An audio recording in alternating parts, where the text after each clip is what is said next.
guys. Well played. Harry, as you've just been applauding them, you've made those Manchester United supporters very happy indeed. On the back of what you did in the derby, how special a result and performance was that?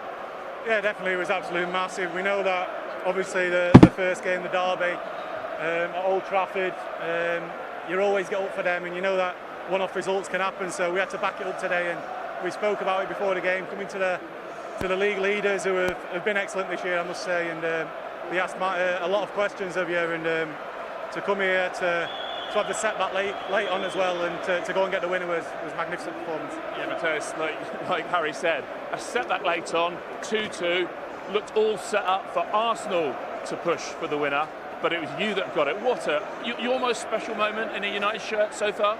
100%. I think this kind of games, the games then we dream to play.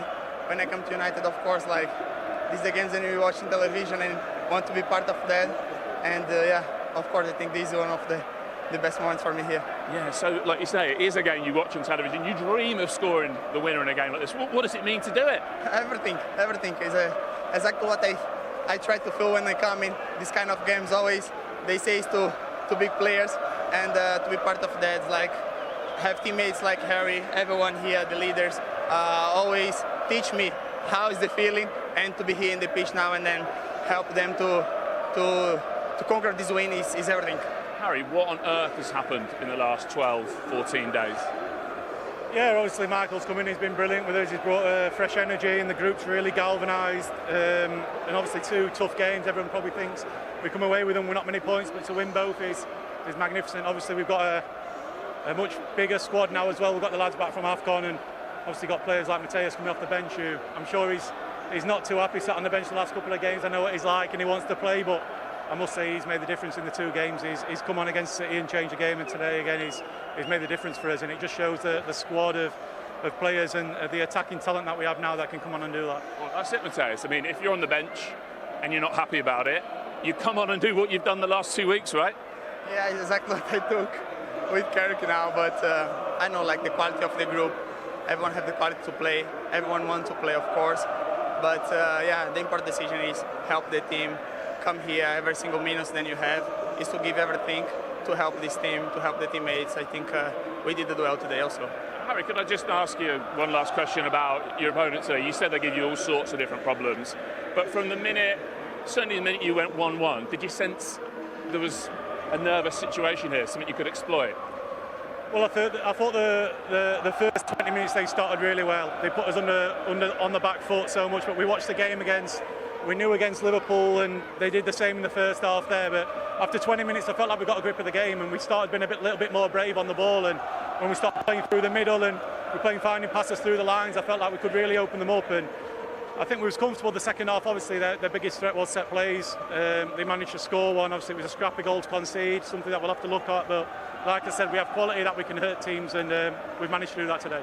Still singing behind you. No, these fans deserve it. It's been a tough couple of years for them, and results like last week and tonight or this evening is what they deserve. Well done. Matthias, you're the match winner. Harry's our player of the match. You're all right passing that on. You deserve me. All the best.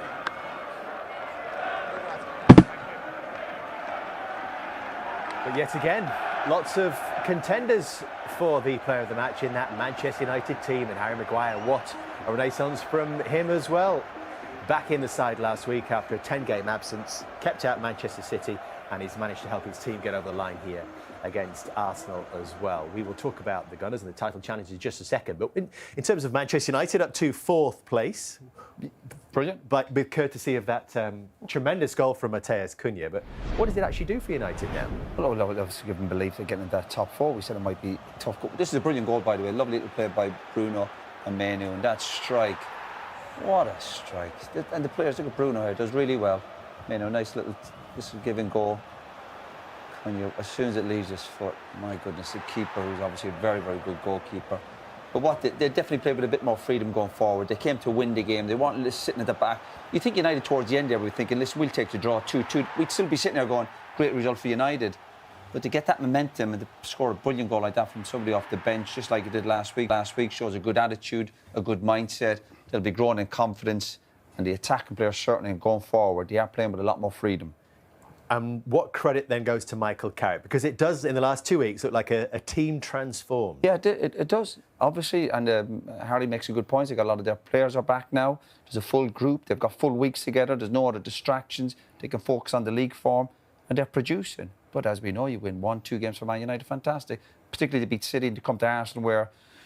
But I felt United would get a result today. I was thinking maybe more of a draw, but I always felt United would turn up, and they've got enough quality players. But they get that, they've got momentum now into their season, and all of a sudden you're looking at United and you're thinking, great chance of top 4. 1 or 2 months ago you're saying, no, I don't think they'll do it. But now if they play with that confidence and belief, then you give the manager credit, you give his staff credit, and the players are turning up. Simple as that. Would you give it Carrick then, now, Roy? Job? No, you're being silly now. No, No, would you give him the job? He's had 2 great performances. Yeah, 2 great performances, but anybody can win 2 games. That's what he does at the end of the season. And even if they do get into 4th, I still wouldn't be convinced he's the man for the job. Absolutely not. I still think they need a bigger and better manager. But he's got the opportunity. What a chance it is for him. And you know what? He's taking it. So, fair play to him. Micah, we're here till 8 o'clock. We've got all that time to get into the weeds of Manchester United's future. But in terms of Arsenal, Patrick, what does this defeat do to their title challenge now? They're still 4 points clear. They're still 4 points clear, but there's still some question about the mental strength of the team. I think that performance will be really disappointed because it's not the fact that they lose the game, but it's the way they lose the game. I think there was a lack of creativity. They didn't create enough. I think Saka on the right or Trossard on the left-hand side didn't produce enough to really create danger for United. So they will be, I think, in this situation, a leader to lift the spirit of the team. There will be this momentum where we will need somebody to make them understand that when they are on the field, they have to play. I think this is a team who are full of quality, and to play with more energy and to take more risk because they've got the quality. And it was a disappointed performance because I felt that they didn't play with this kind of freedoms to express themselves. But in terms of leaders, Micah, they had the captain Odegaard on the pitch. They took him off before the hour mark in that quadruple change. Yeah, but you lead in different ways, don't you? He leads on the field in terms of his creativity. Didn't really get into the game today. I think Patrick raises a good point in terms of that psychological battle, knowing that you want to win today. You win today, it puts you in good stead. And then it's against United. OK, they had a good result last week, but can you get over the line? There was a lack of urgency, a lack of energy, and a lack of someone who wanted to take the game to United, to get on the ball and make something happen. And that was the worrying thing. When you've got Saka on the pitch, when you've got Trossard on the pitch, Jesus had talked him up before the game, and he wanted one of those players to step up in the big games. And today, they went missing. Do you know what that's called? It's pressure. Pressure's on Arsenal today. You see the other results, and they're in a great position. They've got everything going for them. They're doing really well in all the competitions, etc. And that's pressure. They're feeling the pressure. It's how they deal with it over the next month or two. That's what's cost them over the last few years when they've gotten themselves in good positions. And the sign over the last few weeks, now we're going back to the Liverpool game, the Forest game, and today, losing that momentum back. They'll have to have a reset and still step back and go, we're still in a great position. We've got to get our momentum back, and that almost a little bit of confidence. I can't believe they don't look like a confident team where they are in the league and what they're doing in the other competitions. You'd almost have to sit in the dressing room and go, look, what's up with everybody? Play the game. They're obviously playing the occasion. They started getting a bit of joy when they were throwing the subs on and they were gambling, they were playing maybe off the cuff. You're thinking, OK, they got back to 2-2, and for a brilliant goal, they might have got a draw. So they've got to get back to basics and start embracing this challenge instead of being frightened of it. Yeah, and results have gone against them as well this weekend, with City winning yesterday. Robbie Earle, Tim Howard, Rebecca Lowe with you. Wow, what a game of football, as I said, Tim. That is Manchester United, getting results and entertaining. When I was at Manchester United, and I didn't quite understand the mystique, Alex Ferguson used to say, pass forward, run forward, play forward. And that's what Manchester United expects. And with respect to all the coaches out there, people left out in the cold, let's all come back together, let's play for the badge, let's set ourselves up and then go play free. And they are playing free. Robbie, it feels like they've gone, United, from complicated and round pegs and square holes to simple, everyone playing where they should be playing, and look what's happened. Being set up for success in a shape and a system. We're not talking about X's and O's anymore. We're talking about great goals and performances. And I've got to admit, I didn't see that coming. So well done to Michael Carrick and his team. I mean, there were 2 goals, goal of the season contenders, the Dorgu strike and then the Cunha goal. And to go away to Arsenal with the defensive record they got, the unbeaten all season, the best team in the league, and do that's very special and deserve a lot of credit. Well, but we sort of did see it coming. We both said Manchester United were going to set themselves up and they were going to hit Arsenal on the counter. We expected Arsenal to absorb that and play better, but we did expect that, and I think they did it superbly. Now, once they got the go-ahead goal, it meant Arsenal had to come out and the game got stretched. But Dorgu's a perfect example of what you said, square pegs, round holes. Like, there was something inside me. You don't want, you want some of these signings to work out. And you're looking at Dorgu and you're going, I think there's a good player in there. It's been hard, that jersey's heavy, but, like, there's a good player in there. And all of a sudden we're like, does he play left? Does he play right? Does he score a goal? He can do anything. He's been actually quite a good signing. What was Arsenal's biggest problem today? When their football didn't find a way through, they didn't know what to do. This is a team that played beautiful football and win games. When we got to what I would call alarm bell time, 20 minutes to go, get some balls in the box, get some shots, make it a kind of game that's difficult for Manchester United to... A set piece, and I know that people say it's always set pieces and own goals. They probably had about 10 corner kicks in the first 30 minutes, and I was like, one of these needs to count. They needed to make it count, and unfortunately they did. And look, ultimately, like I said, when you go behind against a good team, you need to dump some balls in the box. You need to make it rough and tumble, and that's not necessarily what they do. Let's go. At half-time, it feels very tense here at the Emirates. One apiece, and a very different type of game to the type that we used to see when Roy and Patrick were competing in midfield for these two. Arsenal scoring first, Patrick. Did you feel they deserved their lead at that stage? No, I don't think they deserved to score that first goal. But they didn't put the ball enough inside the box, and when they managed to put it inside the box, you have a couple of Arsenal players inside, and they managed to create danger and to score, even if it was a one own goal. But it's interesting to see so many bodies inside the United box, and of course they were lucky with that touch, but it was an own goal by Martinez. Is he more worried about the timber than he is the ball, Mike? Yeah, that's exactly it. I think when you're in the box there, he's almost thinking, my man's not going to score. He tries to hit it away, but just mistimes it. And what do you think, Roy, about not just the way that Manchester United responded, but actually the way that Arsenal responded to going in front? Yes, it looked like the goal kind of set Arsenal back a little bit. They definitely looked tentative. They look a bit nervous, a bit like the Liverpool game we were a few weeks ago. The fans seem nervous, as if they're like afraid to embrace the challenge, and we were just chatting about it. They're more concentrated not losing the game. And again, Rice passes it in, makes a silly... I don't know where Declan's going there. And the ball comes back into Zubamendi too quickly, really. But he's got to do better, but then a bit of calmness, a bit of composure. And United obviously had a lot of encouragement. But you see it here, again, Arsenal, just even they're trying to keep it at the back, they looked a bit nervous at the back. And then Chiesa got the composure. Lovely, lovely finish. And United deserved that. Arsenal... There's definitely tension in the air and they're not dealing with it. This is un-Arsenal-like. Lovely finish from Mbeumo, Micah, but second error leading to a goal in the last 4 matches. Remember the Bournemouth one as well. Just one in the first 19 this season. Just trying to overplay. There's no need to do that. Saliba got the ball. He's in control of the situation. Yes, Declan Rice runs away.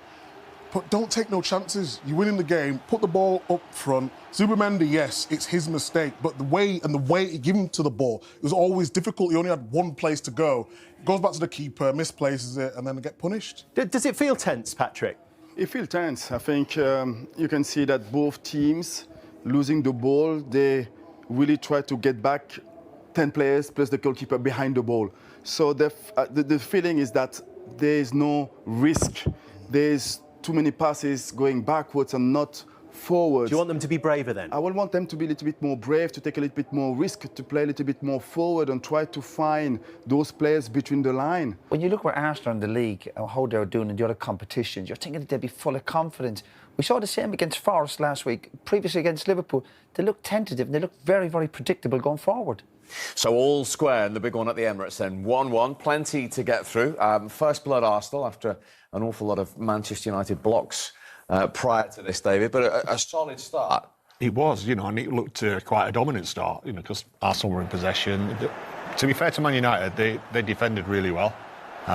You know, there was cross coming in, but that defensive header there, I don't know what Doug was thinking about, whether he's just thinking of, I don't want to give him a corner, but he got it all wrong. You know, he didn't flick it on and he didn't head it out, so it was a terrible defensive header, but the ball from Saka is just amazing to Odegaard. He needs great control, and that little dink there, that's class. And then we get lucky with an own goal, you know, but I think even if Martinez is not there, Timber, I don't know why he's there. He loves it in there. Yeah, you know, he would have put that in anyway. He may have been offside, we don't know. But, yeah, it was a good start. What about from a United point of view, that goal? To be fair, Ahmad and Bremer just got switched up, and I thought Ahmad did a brilliant job at tracking back, and that's why that easy cross came in. Still, Dorgu, Dave makes a great point. All you got to do when it comes that way, you just head it out for a corner. But now teams are always trying to keep possession. That header doesn't exist, the one he did. And Casemiro comes over to help him in a 2v1. You see Mbeumo there, he can't press. He's the only one pressing on his own. That's why Nkapia gets the ball in. This header doesn't exist. But watch Casemiro, he comes over to help Saka 2v1. And Ødegaard slides in behind him. What a ball from Saka. And somehow Timber, he's in there. And he loves it. He's so good, isn't he? Left or right. Pops up in big positions. But I thought the game was quite even up to that point, but it's been tight. Only one shot on target from each team. Good response from United, and before they got level, Bruno Fernandes through. Is this an opportunity, or is this excellent defending? It's good defending in the end. It's not a chance at all. It looks like a chance, but when Saliba gets the ball and just flicks it up onto your leg as you're trying to time your finish, then you know your whole timing is out there. It's not a chance.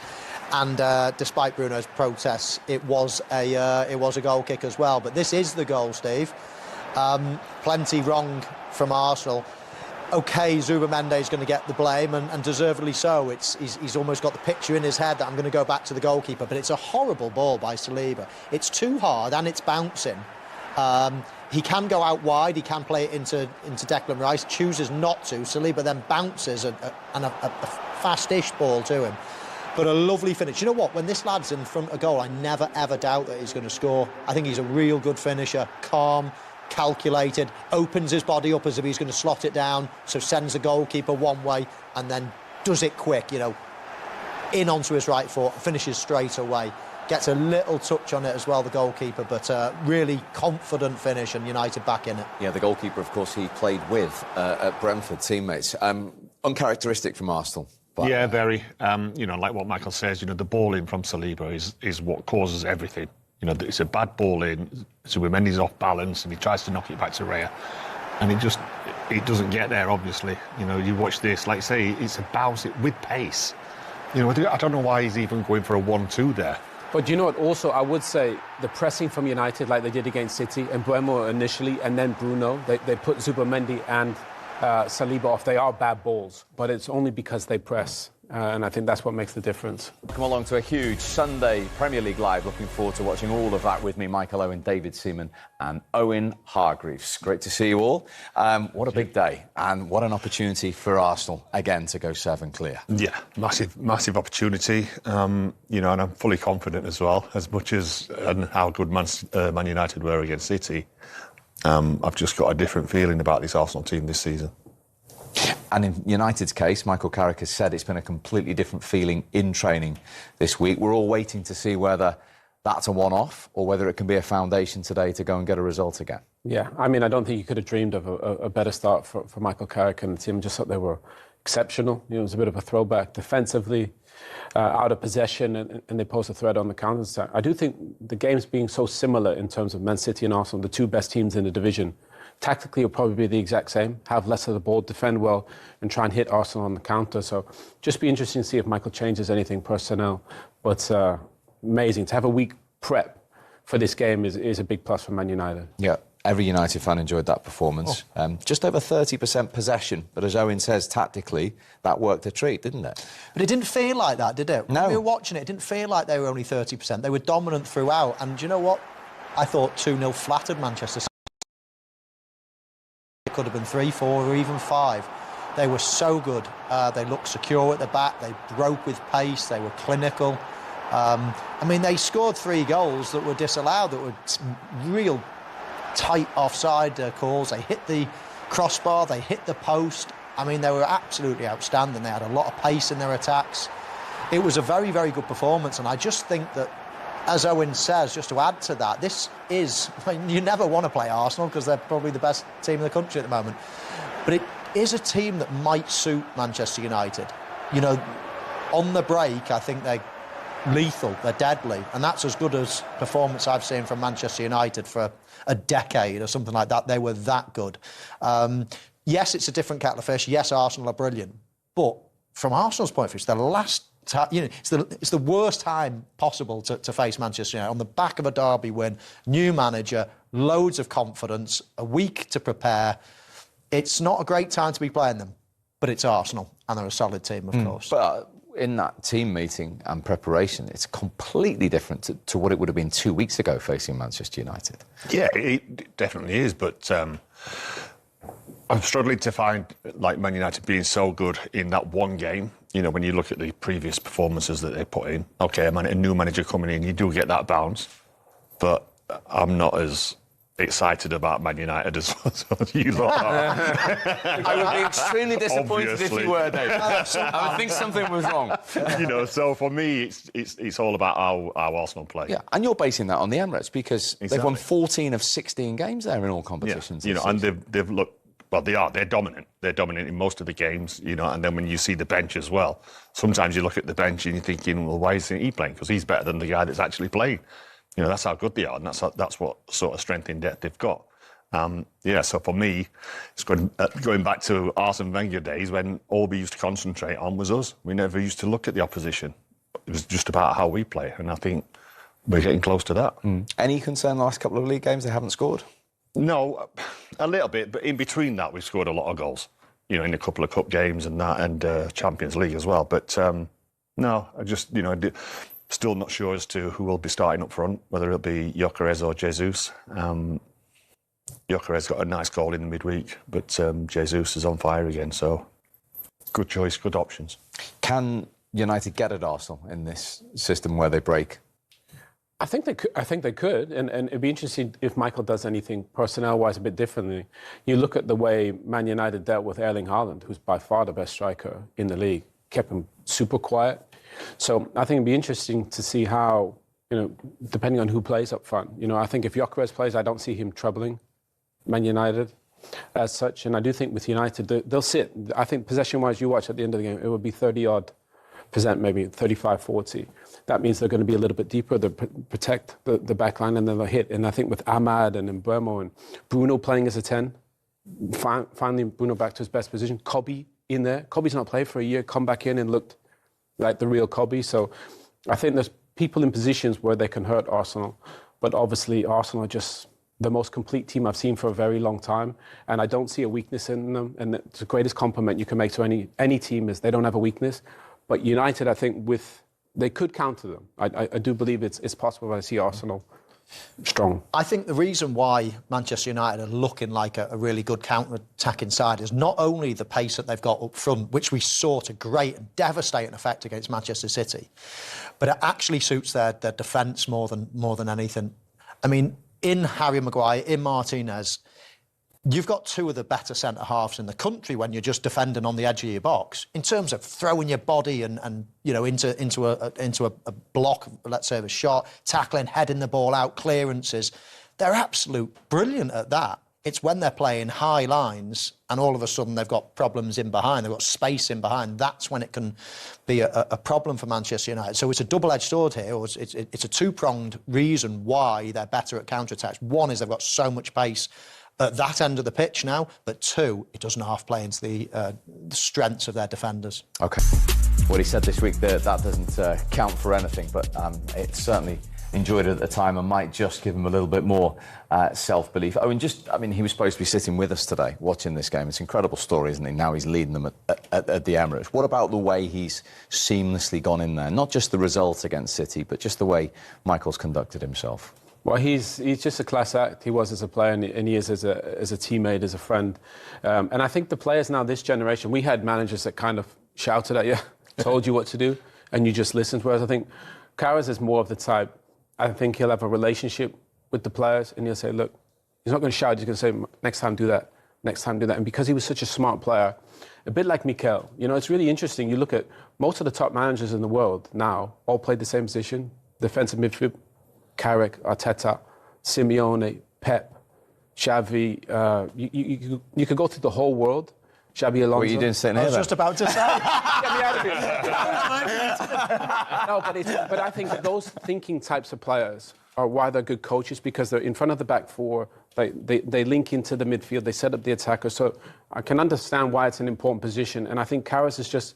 He was a natural as a player, and I think he'll be natural as a tactician, because he's emotionally... We all know him. He's so chilled, isn't he? He won't get too up and he won't get too down, and he won't feel the pressure like some have in the past.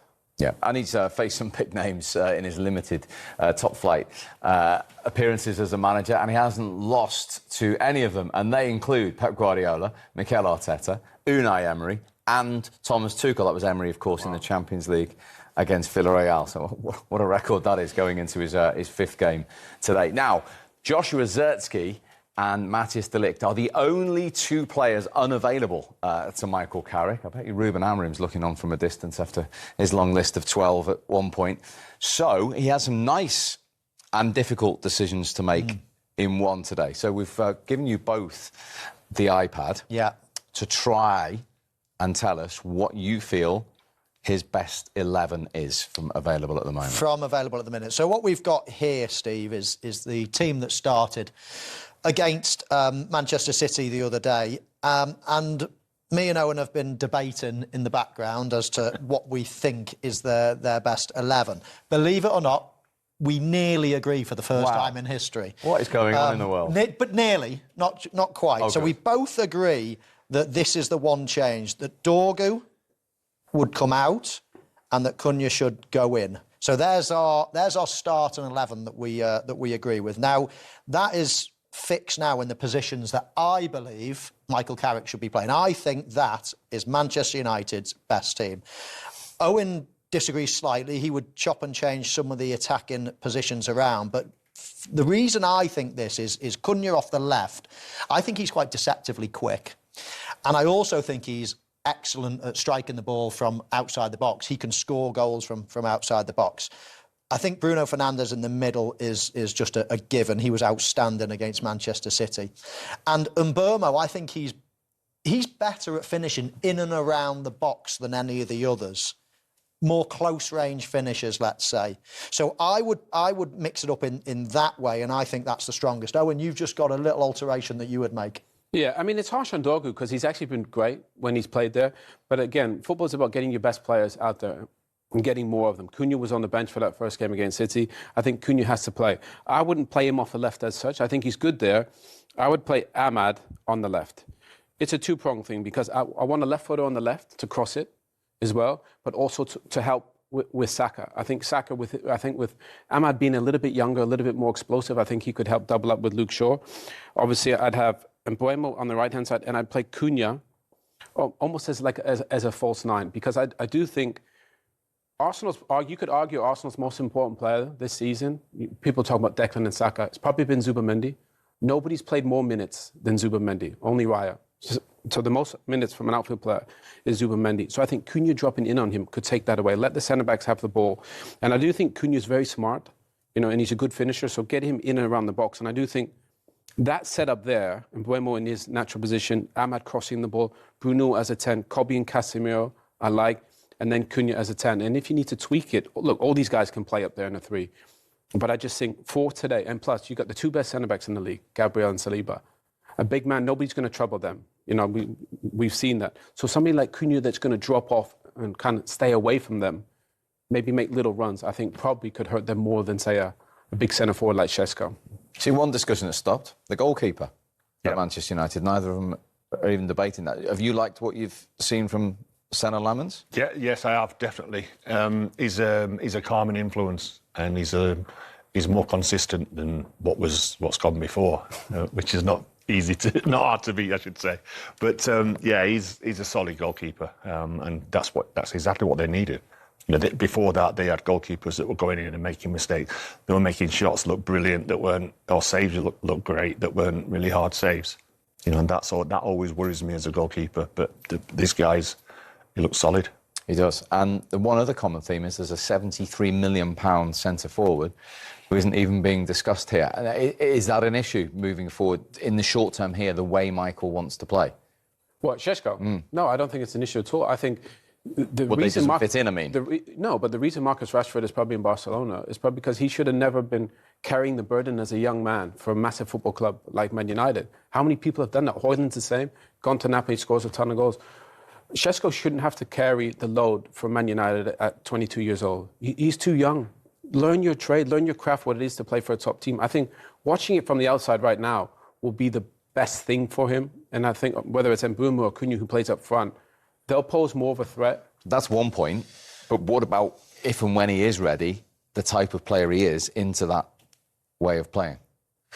Well, of course, if he's good enough, if he's ready, then of course that can come with time, and it might be off the bench that he can make a little bit of a difference. But at the moment, even if there was one injury, I still wouldn't play him. Wow. I'd be playing Dorgu and then playing somebody else, pushing them up front. If there was an injury to Cunha, then I'd simply be playing Dorgu on one side and Mbeumo up front. So I think he's quite a way off it at the moment. He's very different to what they've got, and obviously it's a different option off the bench if you wanted to cross the ball. And I take Owen's point, putting Ahmad on the left, but if you're putting him on the left to get crosses in, well, I'm not sure Manchester United are necessarily a crossing team at the moment with players to head the ball. If Šeško's playing, of course, then yes. But I don't think I don't watch him hand on heart and think this is a Manchester United player for the future. I think it's going to be an expensive mistake, and I'm sorry to say that. I'm sad to say that. I want him to do well. He's only a young boy.